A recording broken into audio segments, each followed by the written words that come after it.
start and finish with a piece of music. And this week we welcome back Stefano Cantigarone, who will entertain us with two pieces. And we will start with Shibio Shimo by Carey.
This week is Aimee Levey. She is a philosophy and psychology graduate from U.S.A.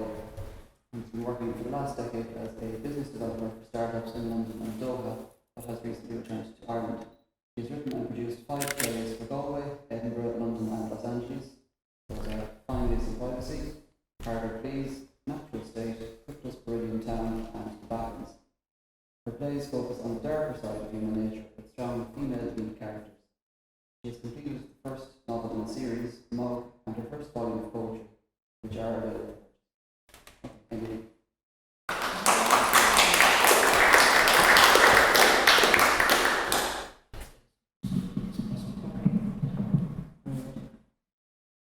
Okay, so this first poem is called Good Night to Another Young One from Back Home, and I wrote it when I was abroad.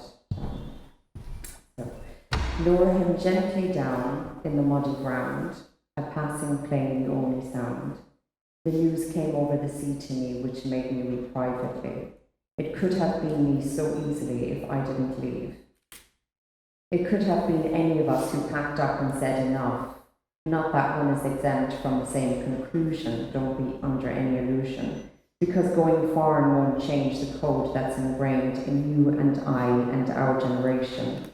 Abroad is just as flawed as the little village you grew up in, no matter how far you run in the opposite direction. Each plot of land, much the same, under a different name. Another life offered willingly, albeit miserably, to all that naviness, at the darkest, loneliest point of the night, when the last of the late sleepers turns off his light, from weariness, from lack of sleep, overthinking too deep. Either by river sunk or bottle drunk, water rushes over, whiskey washes down. 2 mothers on death patrol on the riverbank they stroll, side by side with watchful eyes, to spot a man hell-bent on killing himself in the prime of his youth and perfect health, cued by a willful mind to take his own life, not to stay alive, as there was not one thing left to keep, not even the scraps on the rubbish heap, which he was held up in knee-deep, young life to the young so cheap. How could he make good of the little left, breadcrumbs and a rotten chicken breast, a carcass on an armrest, ghost estates and homelessness, like the scene of a burglary, the whole damn country. Your own home, but not as it used to be. Sold himself down the river to be free. And this poem is called To the Competition. It's about how women compete with each other. Slightly more upbeat as well, you might be relieved to hear. Can't we keep our clothes on? Better in the long run, because men try it on for fun. To them we're dinner or lunch, they harden at the sight of bacon lardons. Isn't it too much of a bother anyway, to shave and douse yourself in perfume, browse online and consume, stay well groomed and pube prune, on the off chance of being pursued? And what is it with the hostility between you and I and she? You won't even speak to me. I look at you and all I see is I have no need for any more friends unless you're a man and want your end. If I had known to collect and protect any childhood acquaintances, I would have made arrangements, because later on, unacquainted women remain strangers, which makes it easier to be treacherous. And even when you love each other dearly, you hurt each other severely, because you know just how to twist the knife. You've known her whole life. You know what she did when she shouldn't have, and it's a secret, but she's pissed you off, so too bad. One up, who's going to win the prize for getting most eyes? And what colour is your hair? Last year you were fair. I mean, really, what colour is your hair? Because this shade of honey is unfair. Does he know that you dye it and iron and fry it? Does he know that you're mousy? Oh, the anger and envy, I withdraw my entry. This poem is called 3 Generations of Wealth Before You and You're All Right. 3 generations before me hadn't money, which is the minimum required to stave off poverty. Never more than 1 paycheck away from losing my place, my studio as long and wide as my bed base. I've witnessed it again and again, an ex-respectable citizen, with her head in a dustbin, a woman in skirt suits hooters by, without asking if she's all right.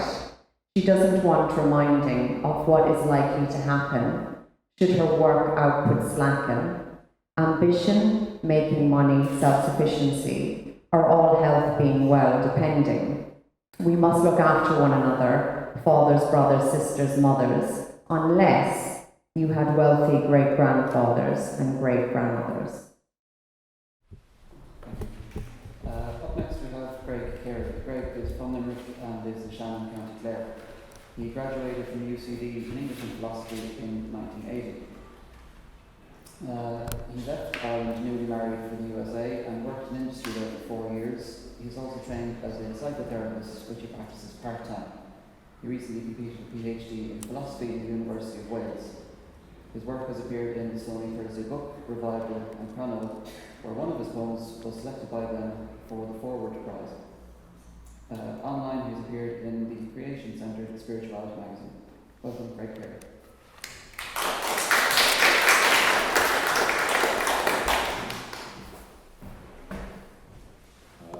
Thank you all for coming. Given where we are, I thought I'd start with a poem on art and artists.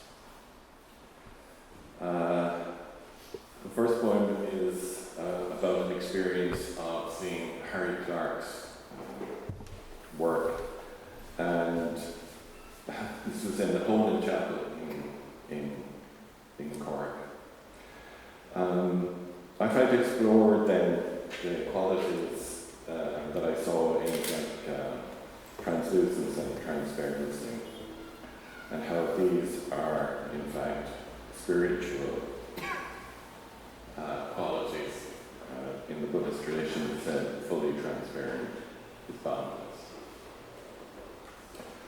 So, this glass in the church window is an imprint of blazing sand. It is a timeless stillness of bleached bone, transformed in ancient pools into diaphanous skeletal echoes. In the deep, the sand is a shore of hidden light, residue of the frozen sea wave, sediment and shell, aflame in a flood of colours. Slag of the sea, nor of the light, penetrates and sinks into the immense colours of the soul, silting it into a fluid transparency. But the fully transparent has no self. When the apparent is translucent, it flows in a boundless identity, and everything moves in infinite space. To work with the light is to feel the shimmer of the wave, tracking the path of the washed out stars, and how all the disappeared are a hidden light. To live in the light is to know its structure, how the glittering grains are hasped and riveted, and to know how when the light strikes the glass, the image lifts and floats into the air. The second poem, again, has the same kind of theme, but more concrete rather than boundless. There is a small village in Tuscany called Pietrasanta, made famous for the quality of its marble, and also made famous by Michelangelo, who used it. There are two traditions for the sculptors when they're working. One is that they have to sing while they're working, which I think is a great one. And second of all, they have to wear a paper hat. I don't know what it's and they have to make this paper hat every morning. So, in thinking about this, I was wondering about what sculptors do, trying to get to the image inside as they sing to it.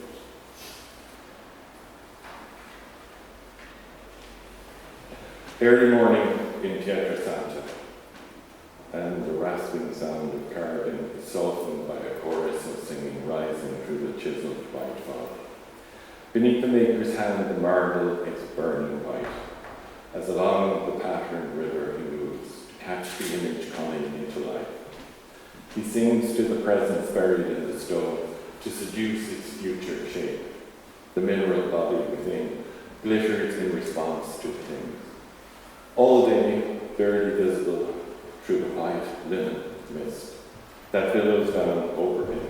He moves up and down the ladder, tapping, listening for the voice inside, the sound of the innermost. When he hears it, there is a satisfaction of being the medium between gravity and eternity. Romanced by the stone, he has come to know what brought Michelangelo to tears, and took his life to learn that the image at the center is the dense and hard reality that is found flake by flake. And only the things we love to sing to are real. Outside his workshop, in the evening light, under the paper hat of the moon, he is iridescent and glowing, brushing star fragments from his shoulder.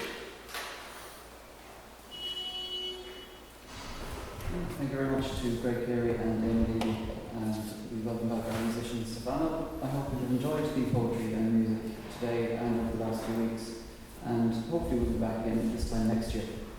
To finish, we will invite Savannah back to play another piece of music. This is Return from Fingal by Pierre Benson.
execute the On the Nail will feature Rita Spade and Darrell Irish, plus an open mic. Thank you.